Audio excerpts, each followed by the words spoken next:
One thing I learned is that I'm too old for festivals. And we just got pulled over by the police trying to go to the after. This video is all about my 2-day VIP experience at Afrochella. I have been traveling the world solo for 7 months at this point, and I was supposed to be going to Afrochella with some friends, but they canceled. I did not want to go to Ghana and try to meet like-minded people, and I didn't want to do all that legwork, so I decided to book a tour experience with Afrochella's featured tour guide operator, Sorted Chale. So this is all curated by them. The people you see me with throughout this video are strangers. I literally met them like the day before Afrochella. It looked like we've been friends forever, but I literally just met them. So let's get into Afrochella. VIP. Okay.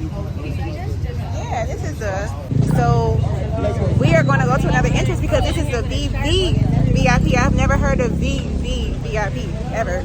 So I said a lot of V's, but VIP, I found out, is for celebrities and their friends. So we were making our way to the regular VIP section at the other end of the stadium. Take a look at that traffic. It's a little bit congested at this time, which is why Sorted Chale's gave us only one option to arrive at the stadium, and that was at 6 p.m. I felt that was too early, but I do get it because traffic and having multiple times with multiple people would be a nightmare. But if I was with myself or with friends, I would never get to a festival that early because Afrochella is known for ending at 3 a.m. And I am not in my 20s anymore, so I cannot be working a full-time shift to see people perform on stage.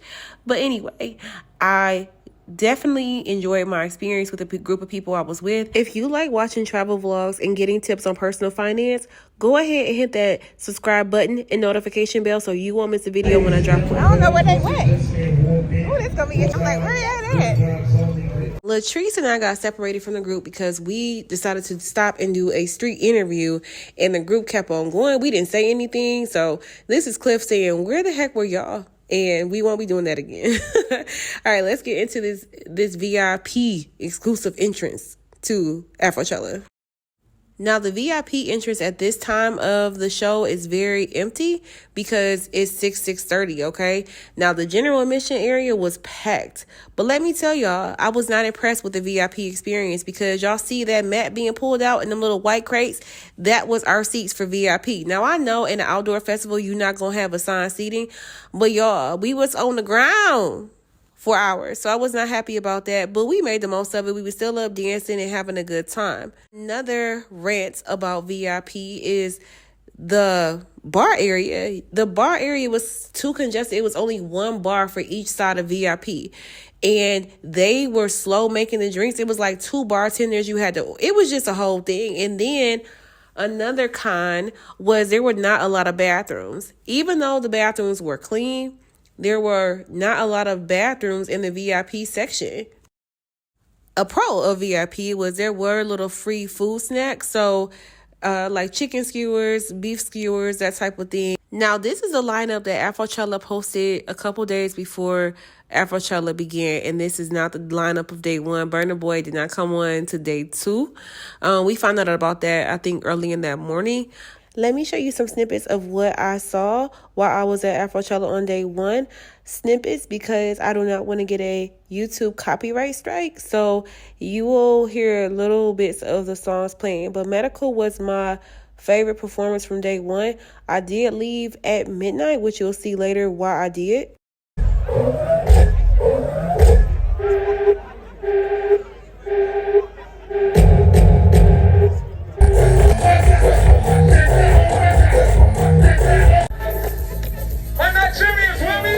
I love the energy of this host. I do feel bad for her because she fell pretty hard on stage, but she got up and kept on going. One thing I do enjoy about festivals is the prop setup for IG videos, like this fun spaceship spin around thing that I feel like I was about to break dancing too hard. And then we had to check out the vendors as well in the back. It was some really good food here. There was a Brooklyn-based vendor here who had the best red velvet waffles and honey chili chicken. I hate that I didn't take a picture, but here are some pictures or video of other vendors that are set up throughout the festival. We are headed back on the 12 a.m. shuttle because we are tired. Calling, oh, hey, oh, yeah, be telling. About your style, never small thing. Look in your. All right, day one of Afrochella is done. I and we, because the group is leaving too, are leaving around midnight. My energy just was not here today. I ain't gonna hold y'all. Like, I was just tired from everything we did so far.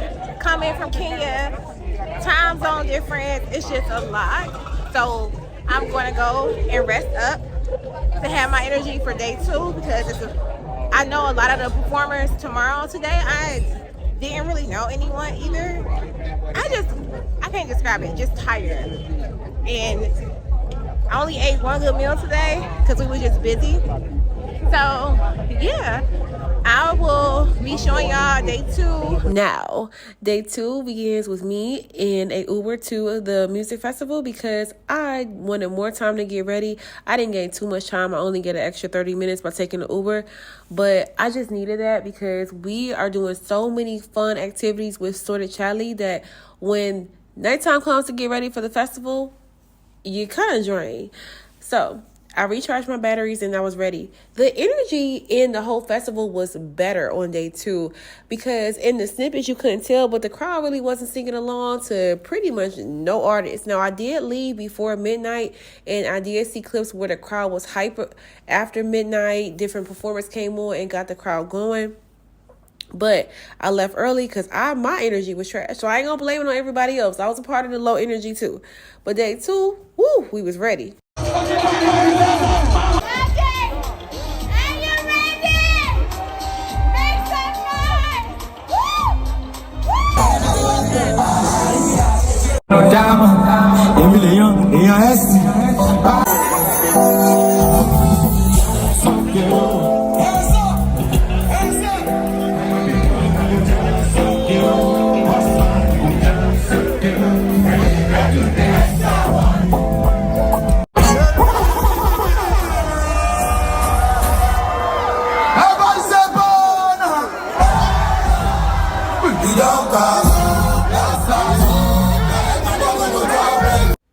Burna Boy was the main artist that I wanted to see. I did want to see other artists, but I missed them on day one because they performed after midnight, and I thought they were performing on day two. But I had a little issue with a guy in my section because he was dancing all in front of me, and this was right after him and his crew almost got into a fight for bum rushing a group of men and women. So I was just annoyed when Burna Boy set was going on because it was that. Another guy was just like obsessively dancing and like dang near falling out over him. I'm like, what in the world is going on? But anyway, we had a great time. And then I wanted to go to the after party, y'all. Now, I may have left Afrochella at 12 a.m. on day one, but baby, on day two, I stayed to the end, to 3 a.m., and I was not ready to go back to the hotel. So we had to hit up the Afrochella sponsored after party. I feel like I am on the east side somewhere in Detroit. This is very interesting. No, he's stopping us. Yeah. And we just got pulled over by the police trying to go to the after party. Ain't it about something? What in a Ghana hell is going on right now? This is part of the adventure. In Portugal one night, I was in a car with two girls I met on the trip. Girl. On a bar crawl, and they were like, okay, Prior to us even getting pulled over, which everything was fine, the driver and Cliff got searched, and that was a whole debacle, but we were good. We had got lost prior to this because of venue location change, and then the GPS was telling us to go the wrong way. Cliff and the taxi driver were kind of going back and forth. I was like, get me out of here. Then get pulled over. So, yeah, we finally make it to the spot. Oh, hey, oh, yeah, be telling. About your style, never small thing. Look in your eyes, know you want me. Yeah, yeah. Oh, boy, you make me feel like saying, babe. Oh. I was so happy with the aesthetics of this place. And look at this beach. It was so pretty. Mama, so you want me when you're lonely. We stayed in this club until after 5 a.m. We almost missed our bus for the next day activity. We literally pulled up in our Uber and hopped in the shower and ran out to the bus to go to Elmina Castle, the point of no return. Make sure you're subscribed to my channel so you won't miss when I drop the video on Elmina's Castle. Very impactful experience for me and for everyone that went. How much is this all costing? VIP for Afrochella both nights, hotel accommodations for 6 nights. I arrived on the 27th and checked out on the 2nd. And food throughout the day, photographer. I spent $2,855 and it was worth every dollar. How much are you willing to spend for an experience like this? I'm curious to know in the comments. Maybe not Afrochella, but if you always wanted to do like maybe a fitness seminar and you were somewhere covered for 6 nights with activities and all this stuff, how much would you spend? I'm curious to know. And let me also back up to this statement that I had said at Afrochella. One thing I learned is that I'm too old for festivals. I am past the age for myself, to be standing around for hours in the heat, trying to wait for artists to perform. It's no schedule. Like, no. And I'm not just saying for Afrochella. I'm saying for an outdoor music festival in general. I have passed that point in my life where I want to attend that. Give me somewhere I have assigned seating. I know where I'm going. And it's not a freaking 8-hour work shift. That is what I mean. Will I go to Afrochella again? Well, if there is one next year, I do plan to go, but I won't be trying to get the VIP experience. I'm good with just sitting in the back, or coming at the end. The after parties and the parties is where it's at for me. But thank you so much for watching. I will see you on the next one. Bye.